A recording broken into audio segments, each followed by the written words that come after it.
Hey guys, how's it going.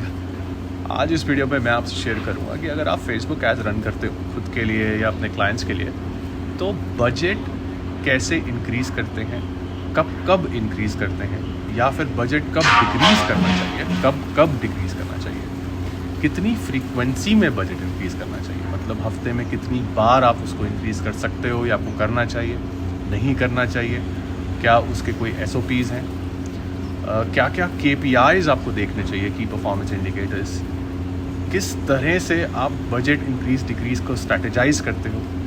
ये आज जो भी इंफॉर्मेशन मैं बजट से रिलेटेड शेयर करूँगा आपसे इस वीडियो में, ये मेरे खुद के हैंड्स ऑन एक्सपीरियंस से मैं शेयर करूँगा, using which I have scaled multiple ad accounts from 0 to up to 53,000 per day, and काफ़ी स्टेबिलिटी के साथ परफॉर्मेंस दी है उन एड अकाउंट्स ने। उनमें से कुछ एड अकाउंट अभी भी हमारे साथ हैं, हमारे क्लाइंट्स हैं, एंड काफ़ी ही स्टेबल परफॉर्मेंस है। सो आज उस एक्सपीरियंस से, उन गलतियों से, फेलियर्स से एक अप्रोच शेयर करूँगा, budget optimization approach Facebook ads के लिए 2025 में। Let's go now.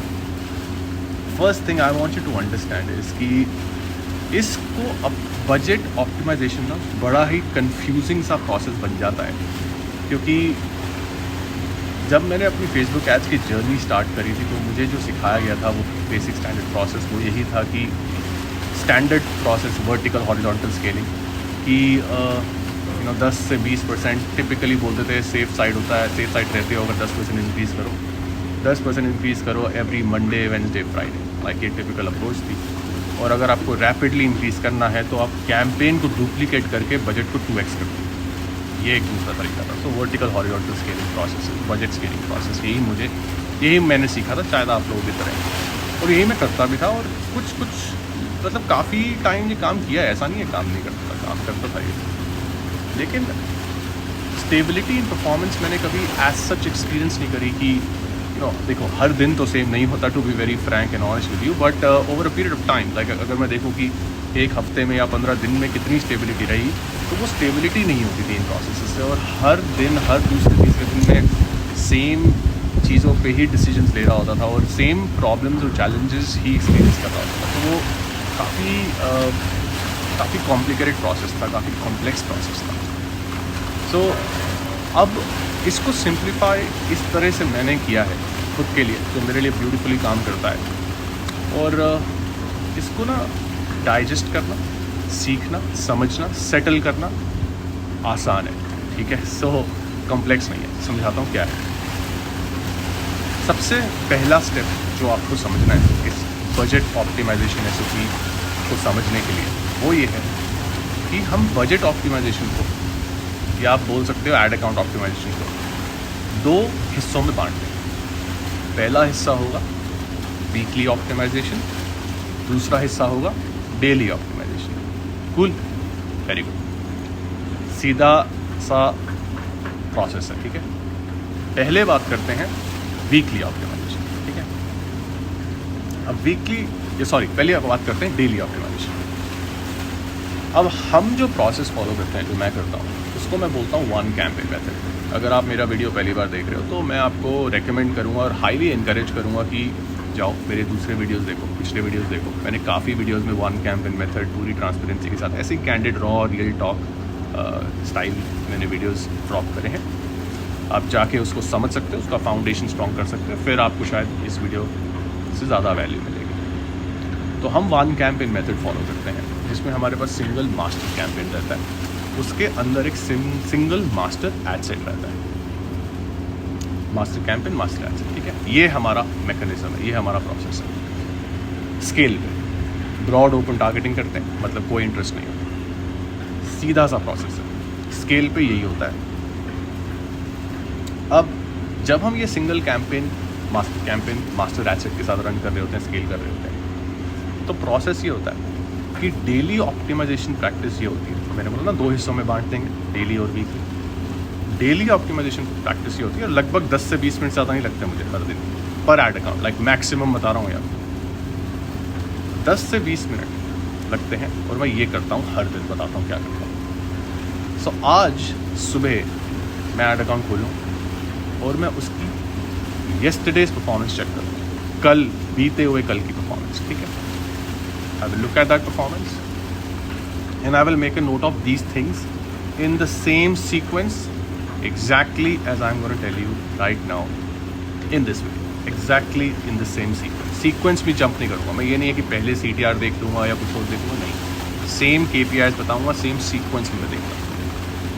पहली चीज़, मेरा CPA क्या था, कल का मेरा CPA क्या था, पहली चीज़। इसको देखने के लिए मैं सिर्फ एड्स मैनेजर पर रिलाई नहीं करता हूँ, मैं एड अकाउंट में एड स्पेंड देखता हूँ, फिर मैं पेमेंट गेट पे खोलता हूँ, या फिर जिस भी बिजनेस के लिए हम एड्स रन कर रहे हैं, अगर वो शॉपिफाई स्टोर है, अगर वो third party attribution tool use कर रहे हैं, व्हाटएवर इट इज़, तो मैं जाता हूँ पीछे प्लेटफॉर्म से देखता हूँ कि कितना पैसा आया, कितनी सेल्स आई इस बिज़नेस के लिए कल, मतलब बीते हुए कल, यस्टरडे, पास्ट। तो देखता हूँ क्या स्पेंड था और कितनी सेल्स थी, फिर उससे निकाल देता हूँ मैं CPA। तो ये होता है मेरा पहला step, CPA। Always remember, this is going to be your first step. Nothing else is going to be your first step. This is going to be your first step. CPA आ गया, great. Second thing, now I look at what was my CTR. Okay, मेरा click through rate क्या था कल, देख लिया, great. Third thing I look at, मेरा landing page conversion rate क्या था कल, देख लिया, great. अब ये जो चीज़ें जो मैं आपको बता रहा हूँ, चलो एक ये बाद में बताऊँगा, ठीक है। ये सारी मैं ऑर्गेनाइज भी करता हूँ डेटा को मैनेज करने के लिए, आप बोल सकते हो बिजनेस एनालिटिक्स स्किल सेट का पार्ट है वो, और वो बहुत इंपॉर्टेंट है, बिकॉज अगर हम हमारे एक्शंस, हमारी ऑब्जर्वेशंस को नोट डाउन नहीं करते ना, तो after a period of time you don't know why you are doing what you are doing. So इसीलिए बहुत इंपॉर्टेंट है, because if we don't measure we can't manage, and whatever we don't manage we can't measure, so it's very important, ठीक है। तो ये मैं करता हूँ, ये चीज़ें ही देखता हूँ, कुछ नहीं करता हूँ ना, तो मैं पैनिक बटन दबाता हूँ ना मैं कुछ करता हूँ, बस यही देखता हूँ। एक्शन स्टेप्स क्या लेता हूँ ऑप्टिमाइजेशन के लिए, वो बाद में बताऊँगा, पहले प्रोसेस समझा। अब ये डेली है, डेली का काम यही है, ठीक है। अब आता है दूसरा, विच इज़ वीकली का। ये जो डेली ऑप्टिमाइजेशन मैंने आपको बताई, डेली ऑप्टिमाइजेशन मैं करता हूँ campaign level, okay, campaign level, campaign की परफॉर्मेंस देखता हूँ, बिकॉज ये one campaign method, master campaign process है, CBO है, कैंपेन लेवल पे होती है डेली ऑप्टिमाइजेशन। मैं एड सेट में नहीं जाता, मैं एड्स में नहीं जाता, कैंपेन में देखता हूँ।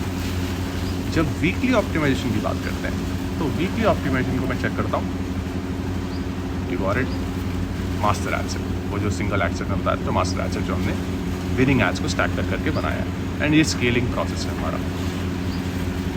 वीकली परफॉर्मेंस जब मैं देखता हूँ तो मैं मास्टर एड सेट करता हूँ। अब मैं ये करता हूँ, बताता हूँ क्या करता हूँ। मैं मास्टर एड सेट को खोलता हूँ, मैं देखता हूँ कि मेरे मास्टर एड्स ओवरऑल, पहले तो कैंपेन देखता ही हूँ, ऑफकोर्स कैंपेन की परफॉर्मेंस देखता हूँ, फिर मैं एक स्टेप डीपर जाता हूँ, हर हफ्ते पूरी ओवरऑल एवरेज देख ली कैंपेन की परफॉर्मेंस क्या रही।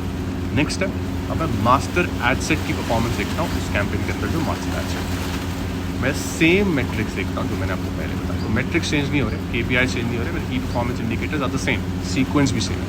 मैं आपको मैं देखूँगा एवरेज CPA क्या था, मेरा CTR क्या था, मेरा LP CVR क्या था, लैंडिंग पेज कन्वर्जन, ये देख लूँगा, ठीक है। ये मेरा बेसिक स्टैंडर्ड प्रोसेस है। Now basis on weekly performance जो मैं देखूँ, तो मैं देखूँगा पिछले हफ्ते की परफॉर्मेंस, राइट, बिकॉज हम हमेशा पिछले हफ्ते का, पिछले दिन का, पास्ट का डेटा देख के उसको ऑप्टिमाइज करते हैं। Basis on that, here is what I will do. मैं ये पूरा प्रोसेस करने के बाद हफ्ते में जब ये देख लूँगा नंबर्स, मैं एक हाइपोथेसिस क्रिएट करूँगा, एक हाइपोथेसिस बिल्ड करूँगा, और उस हाइपोथेसिस के अराउंड पे मैं ये लिखूँगा मेरी ऑब्जर्वेशंस कि मैंने क्या ऑब्जर्व किया, और बड़ी ब्रीफली लिखूँगा, ठीक है, कि CTR डाउन हो गया, लैंडिंग पेज कन्वर्जन डाउन हो गया, क्या हो गया, मैं ये सारी चीज़ें लिखूँगा, ठीक है। और फिर उसके अराउंड मैं अपने एक्शन स्टेप्स डिसाइड करूँगा इस अगले हफ्ते, अब इस हफ्ते कमिंग रनिंग वीक में मैं क्या करूँगा। सो फॉर एग्जांपल, अगर मेरा CTR डाउन है तो मुझे पता है कि मुझे बेटर एड्स पे काम करना है। अगर मेरा लैंडिंग पेज कन्वर्जन डाउन है तो मुझे पता है कि मुझे लैंडिंग पेज पे कुछ ना कुछ चीज़ ऑप्टिमाइज़ करनी है। जो भी चीज़ मेरे लिए easy and faster to execute होगी वो मैं पहले करूँगा, तो वो मेरे हफ्ते का पहला प्रायोरिटी टास्क बन जाएगा। सो एग्जाम्पल, अगर मेरे पास ऑलरेडी क्रिएटिव बना हुआ है जो मैंने लॉन्च नहीं किया, टेस्ट नहीं किया और मेरा CTR डाउन हो गया, तो मैं पहला स्टेप यही लूँगा कि मैं क्रिएटिव को लॉन्च कर दूँ, उसको प्लान करूँगा, लॉन्च कर दूँ।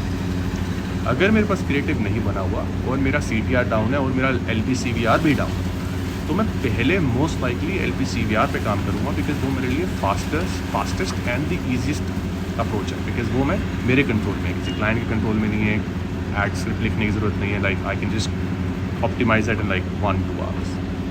This is the process I follow, this is the approach I follow. अब इस पूरे प्रोसेस को समझना क्यों ज़रूरी था और ये मैंने आपसे आज क्यों शेयर किया है।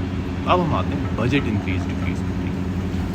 अब ये तो हफ्ते का हम इस तरह अप्रोच करते हैं पूरे दिन, डेली और वीकली परफॉर्मेंस में।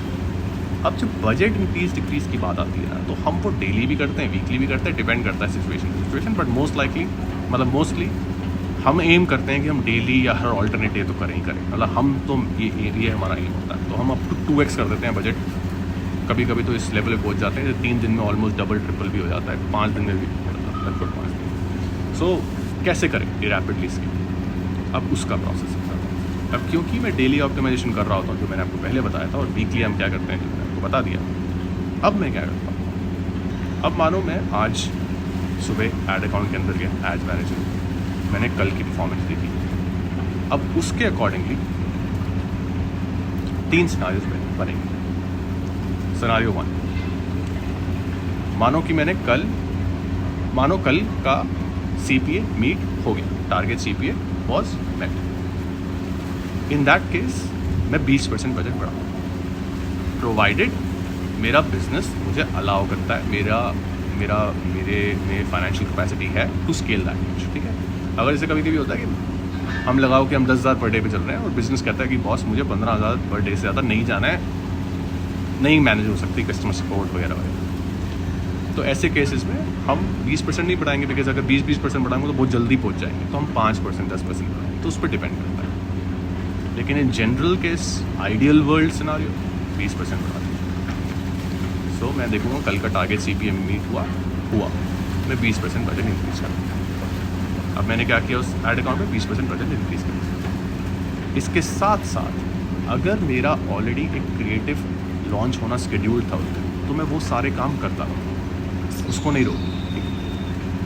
उसके साथ साथ अगर मेरा कोई क्रिएटिव टेस्ट ऑलरेडी चल रहा था उस मास्टर कैंपेन के अंदर, बिकॉज हम वो प्रोसेस फॉलो करते हैं, तो मैं उसको भी उसी दिन बंद कर दूँगा। अगर वो लगा लो कि वो फेलियर निकला, लूज़र निकला, तो मैं उसको बंद कर दूँगा। अगर वो विनर निकला तो मैं उसको उठाऊँगा, उसको मास्टर एसेट में स्टैक कर दूँगा। तो ये भी छोटे छोटे चेंजेस मैं कर दूँगा, पार्ट ऑफ ऑप्टिमाइजेशन।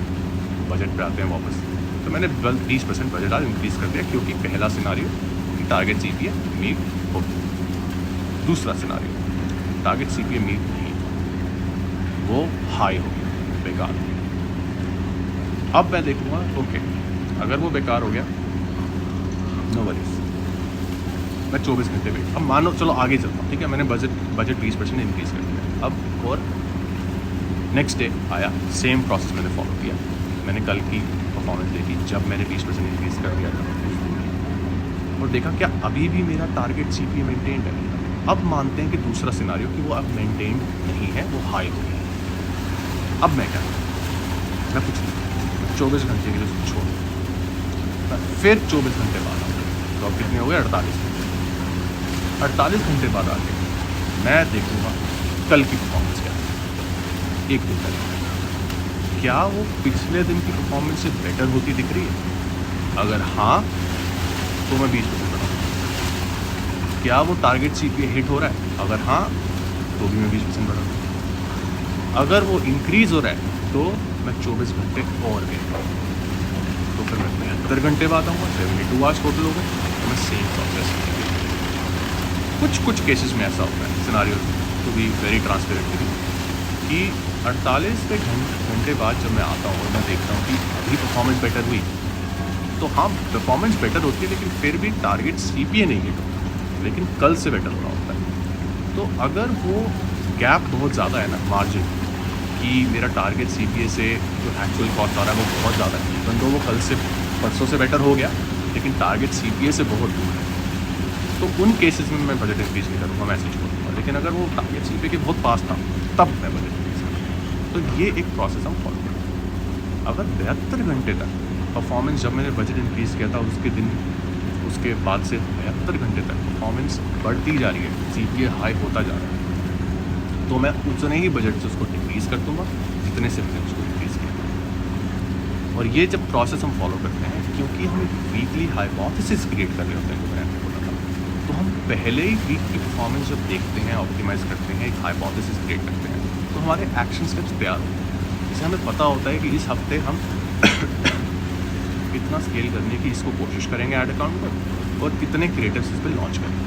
तो ये पहले ही डिसाइड होता है, और इसके अकॉर्डिंगली हम ये प्रोसेस फॉलो करते हैं, उसके अकॉर्डिंगली हम ऐड अकाउंट करते हैं। This is the way to think about it.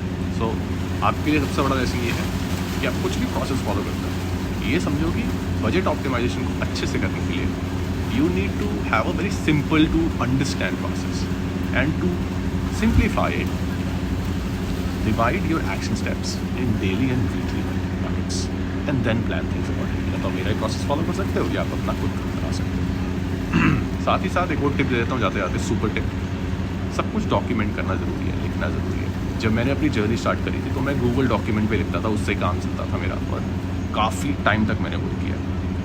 But कुछ टाइम बाद जब हम बढ़ने लगे, स्केल करने लगे, मल्टीपल एड अकाउंट्स आए, तो organizing things became more important and little more complicated। तो ये पता नहीं कहाँ से आ रही है। So I thought that I need to have a proper system। तो तब मैंने गूगल शीट वगैरह मेंटेन करनी शुरू करी, और अब हमारा एक पूरा प्रोसेस है जो मैं फॉलो करता हूँ, which has daily optimization documentation, जिसको यूज़ करके मैं और पूरी टीम देख सकती है, सेम पेज पे रहती है, एंड डिसीजन मेकिंग बहुत आसान हो जाती है, बिकॉज हम हर चीज़ डॉक्यूमेंट करते हैं कि मैंने उस दिन क्या किया, मैंने क्यों किया, और बड़े सिंप्लीफाइड तरीके से करते हैं। ऐसा नहीं है कि मैंने पूरा एक ऐसे लिख दिया कि यार मैंने ये किया क्योंकि मुझे ये लगा। एक लाइन में लिखते हैं, और फिर क्योंकि शीट्स हैं तो कॉलम्स है, डिफरेंट कॉलम्स और रोज़ हैं, तो उसके अकॉर्डिंगली मैं हर चीज़ पर फीड इन करता रहता हूँ। और ये पूरा प्रोसेस मुझे डेली का 10 से 20 मिनट लगता है। अब बाकी टाइम क्या करते हैं, तो जो भी हमारी हाइपोथेसिस क्रिएट होती है ना इस पूरे ऑप्टिमाइजेशन प्रोसेस, फिर हम इससे इन्फॉर्म्ड डिसीजन लेते हैं। और क्योंकि हम हर चीज़ डॉक्यूमेंट कर रहे होते हैं, तो हमें पता होता है कि अब किस चीज़ की ज़रूरत हमें पड़ने वाली है in the coming few weeks इस एड अकाउंट के अंदर। तब हम हमारी क्रिएटिव स्ट्रेटजी पर टाइम स्पेंड करते हैं, क्रिएटिव्स पे ही हम अपनी एफर्ट, अपनी एनर्जी लगाते हैं। तो डॉक्यूमेंट ये सुपर टिप है। गूगल डॉक्यूमेंट तो करो, चाहे उससे फ़र्क नहीं पड़ता, तो डॉक्यूमेंट करो। You will thank me later for this, I am telling you. So I hope this video helps, and अगर ये अच्छा लगा वीडियो तो कमेंट करके बताना। कोई क्वेश्चन है तो भी पूछ सकते हो। बाकी मिलते हैं अगले वीडियो में। Until next time, may the god of ROAS B